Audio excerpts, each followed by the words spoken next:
Alright guys, welcome back to another Opera Omnia video, where this time we're going to continue the discussion of everything that got dropped in JP last night, but we're going to continue and finish it off with Locke and his rework, his LD, and his BT/BT Plus.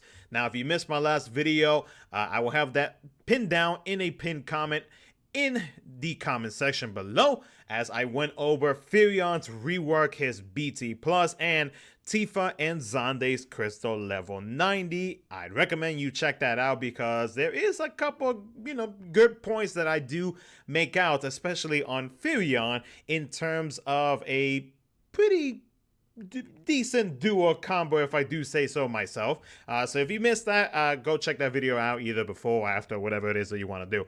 But yeah, we're gonna go over Locke's entire shenanigans, his whole kit and whatnot. Since there is a lot to it, though, I am probably gonna be reading off a lot, especially with his LD and his BT, seeing as how it is new and it is new to me. So I'm going to try my best to try to condense a little bit as much as I can, but bear with me since this is all new. And with his kit, there is actually a whole lot to it. And it is, there's a lot to it. Let's just say that. So, as always, if you guys do enjoy the video, consider liking it and subscribing for future Opera Omnia content. And once again, if you guys want to further support the channel, consider becoming a member and checking out the perks if you guys want to show some more love to the channel. It would be greatly appreciated if you guys would like to become a member and showing support, showing off that support badge and other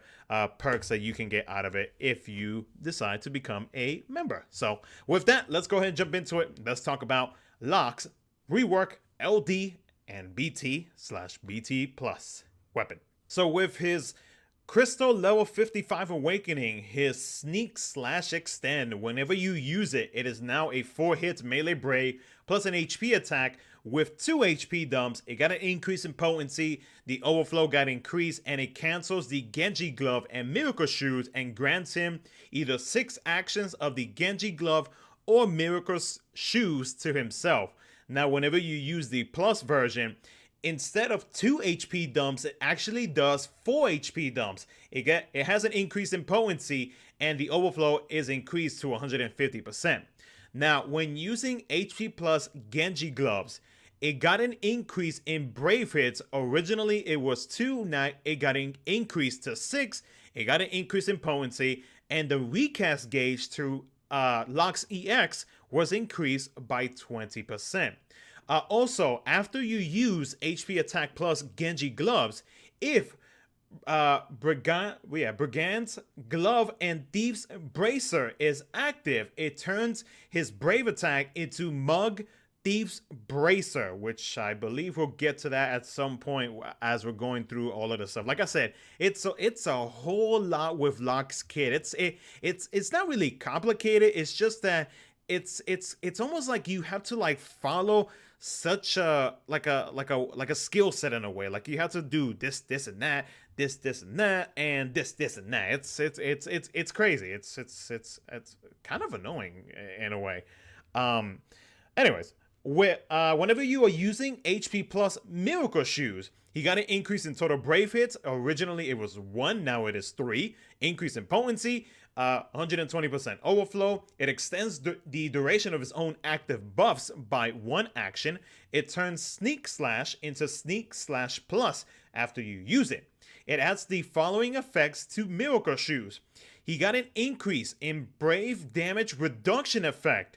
Originally it was 30%, now it is 100% Brave Damage Reduction effect, which is solid. And to himself, he adds a 100% HP damage taken reduction effect, which is pretty nice. Now, his Crystal level 60 awakening, which is a skill 2, whenever you use Phoenix Ray, it now turns into a 3-hit AoE range plus AoE HP attack with 2 HP dumps.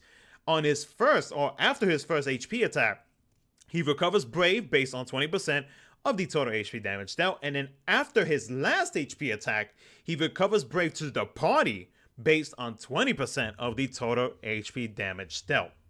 Now, his Crystal level 90 Awakenings, we're going to start off with his EX passive.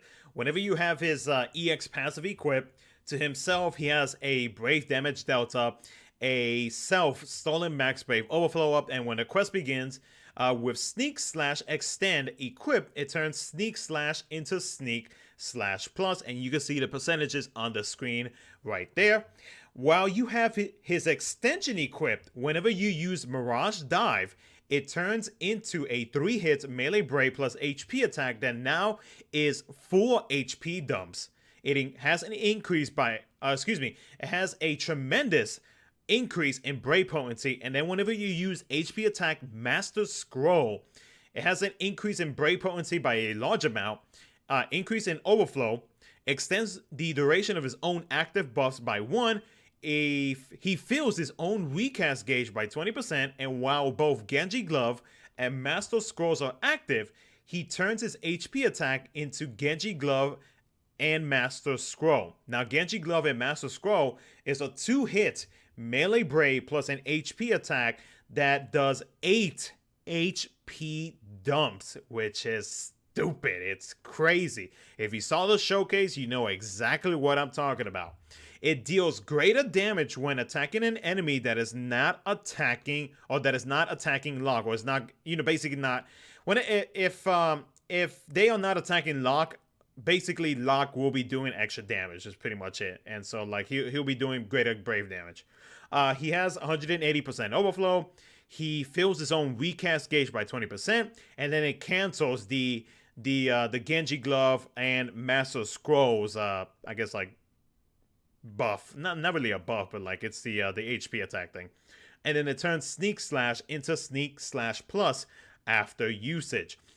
Now, while both Miracle Shoes and Master Scrolls are active, his HP attack plus Miracle Shoes will not turn into HP attack plus Master Scroll. Like I said at the beginning of this video, it's this, like, with how everything is with his Miracle Shoes, his Genji Gloves, his Master Scrolls, his everything, it may confuse you guys, and I think a showcase will probably be a better way to, or I think it would help you guys out a whole lot more in understanding like how his kit works.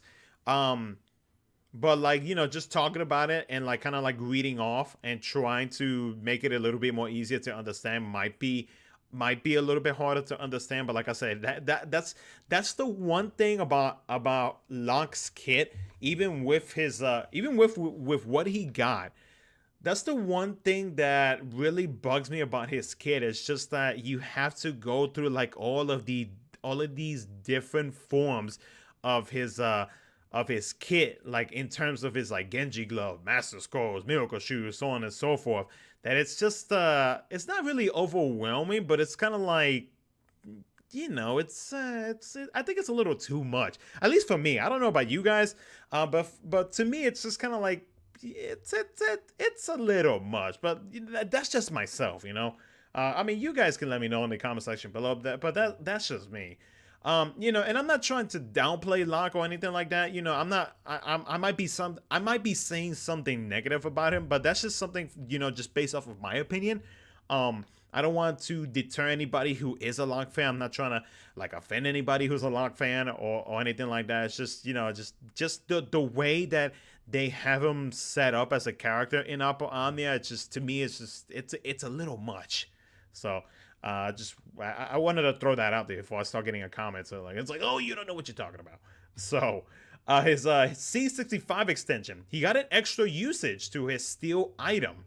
Whenever you use Steel item, he cures all debuffs from himself. Nice. He sets target's Brave to 0 instead of having so instead of cutting the enemy's Brave by half, he now sets it to 0. Ooh, that's pretty good. That's actually really good. He removes 3 additional buffs from the target. So now instead of 1, it's 4. And then adds 4 actions of a 30% attack up effect, and adds 4 actions of a 30% max Brave damage cap up effect. Or now he can do up to 12,998 8. That's a solid C65 if I do say so myself. Huh. That's not too shabby. That's not too shabby at all. Okay. Locke's LD weapon, Sword Breaker, equips in the LD ability Dagger Dance, has a max usage of 4. It's a 3 hits AoE melee brave plus an AoE HP attack with 4 HP dumps. It deals split HP damage, has a 180% overflow. After each except for his last HP attack, he recovers brave based off 20% of the total HP damage. That looks like that's pretty common now on the JP side. It grants him 12 actions of the Severing the Chains That Bind the Heart special effect to himself. It cancels the previously granted Brigand's Glove and grants 12 actions of Brigand's Glove and Thief's Bracer buff to himself. Brigand's Glove and Brigand's Glove and Thief's Bracer cannot be active at the same time, and it cancels the previously granted Genji Glove and Miracle Shoes and grants 6 actions of Genji Glove and Master Scrolls to himself. See, this like I said, this is what I'm talking about. This is the thing that bugs me. It's just like, you know, if it does this, it cancels that. Anyways, I don't want to sound like I'm complaining throughout this video. While Brigand's Glove and Thief's Bracer is already active, if that buff is already active after use, it turns his Brave attack into Mug Thief's Bracer.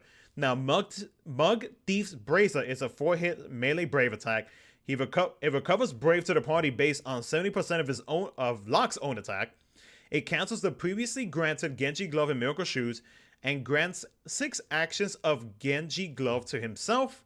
No action delay will not add to the total turn count except for a burst mode, summon phase, friend support. Reverts back to the previous state after use. The special effect Severing the Chains That Bind the Heart. Now, this Severing the Chains That Bind the Heart is a overhead little orb buff thing.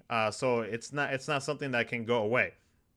To himself, he has a gain of 40% Brave gain from Brave damage dealt, a 20% stolen max Brave overflow up, 20% HP damage dealt up, reduces Brave consumed when dealing HP attack. Reduces Brave consumed. Reduces Brave consumed when dealing HP attack by 40%. HP damage will not be affected. Reduces Brave consumed when dealing. Okay. Reduces Brave. Okay. That's not too bad. Gotcha. Okay. Okay. So if I understand that correctly, that means that he is he keeps some of the brave that based off of the HP damage that he is dealing. Okay. If either Brigand's Glove or Brigand's Glove and Thief Braces are active, 50% Brave damage dealt up. And then the buff Brigand's Glove and Thief's Bracer, he gets a 50% max Brave up. Excuse me. 50% attack up and 10% speed up. Okay. Gotcha. Okay. I had to think about that one for a second. Like, let's see here. Then his LD call. Whenever he uses LD ability, it does what I mentioned earlier. The call effects last for 3 actions. This is for his LD call. The caller gains 20% Brave from the Brave damage dealt, 20% stolen max Brave overflow up, and 20% HP damage dealt up. That's not bad, actually. That is not bad at all. That is not a bad call at all. Huh. All right. Locke's BT weapon, excuse me. It is a defense ignoring 8-hit AoE melee brave plus an AoE HP attack with 2 HP dumps, and it deals 4 HP damage. He can, let's see. So his regular BT can do up to 20k brave damage per hit, and he could do up to 1,000,000 HP damage, or like 999, so on and so forth. So yeah, he can do up to 1,000,000 with just his BT weapon. His burst effect, which lasts for 10 actions for the party, it turns brave attacks into defense ignoring brave attacks, which is pretty solid.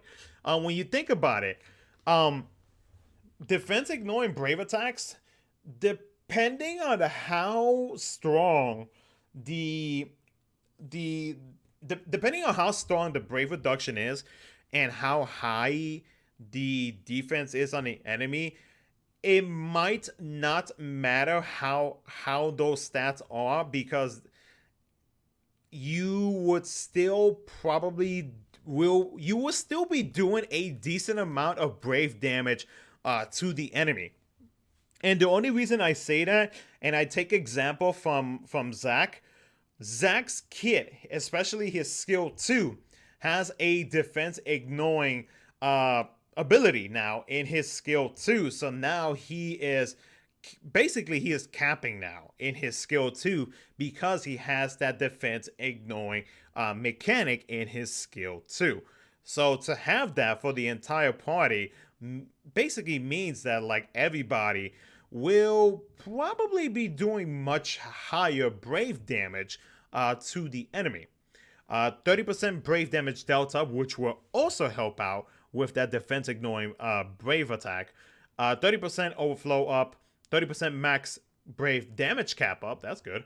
Unable to be broken, that is very good. And upon receiving an attack that lowers HP under 50%, he recovers HP back to 50% of his max HP. Again, I think I mentioned this in a video before. This is a Bosch type of thing. So not a bad burst effect at all. Okay, so with Locke. So my biggest thing is, once again, the whole like to me it just seems like you have to follow a pattern, which I mean you have to learn the pattern and how to be able to work said pattern, especially now that we have an LD ability. That's an extra pattern that you have to learn with Locke to make sure that you use him as efficient as possible. So with that being said, I feel like it's almost like you are learning a brand new character once again, which to me, I mean, I don't have too much of an issue, with like learning and like trying to figure out like how to use said character, but like from like just reading off of like all of this just now, I think it's like too much for me.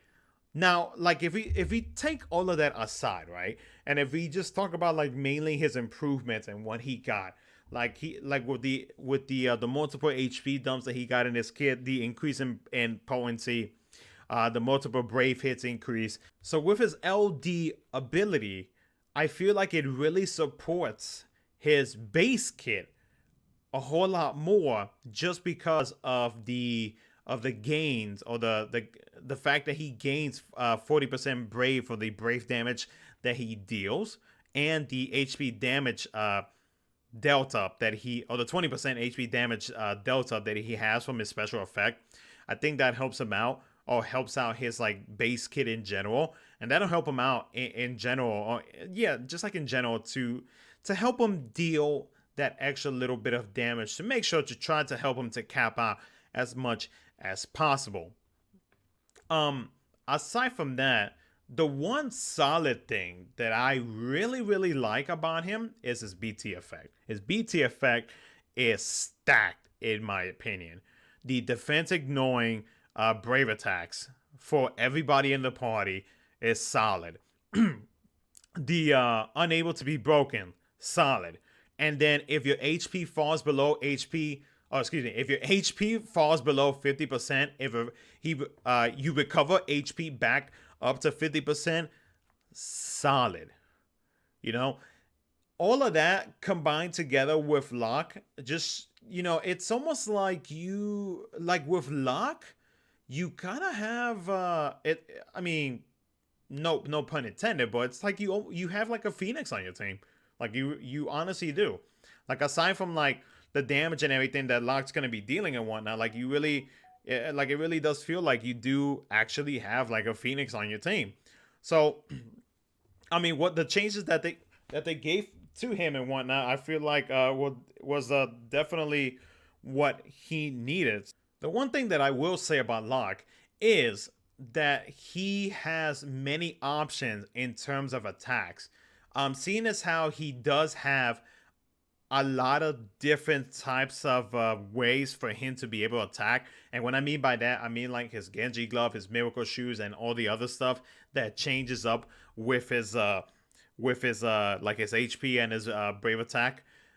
Like, it gives him other options to be able to do different types of things, and especially with his EX extension, that's also another thing. Like, that insane 8 HP dump is pretty nasty. And especially if you were to bring somebody that instantly recharges your EX so that you are able to cast it over and over and over. Like, you have a few options. Like, I can think of what was it, the newest character that we just got in JP? What was it? Lude, Ryulude, or how would the guy with wings? How the hell will you say his name? And Ash with her what was it? Was it her LD ability? I think it was her LD ability. Those are two options that you can use to be able to get that instant EX usage for your party. So you could take advantage of that that stupid 8 HP dump that Locke has. So that's one of the other notable things about Locke, is definitely that he has, so aside from his BT effect and aside from his LD supporting his skills, he does have other options for him aside from his skills to have different kinds of abilities for him to do other ways of doing damage. So that's another positive thing about Locke as well that I can give about him. So that, and you know, my only negatives is of course having those different type of things in his kit in terms of like the Genji, the Miracle, and all that stuff. But I mean, I know that is how he operates as a character. So but other than that though, I mean, overall, he's a solid character now, especially now, and that BT effect is very solid.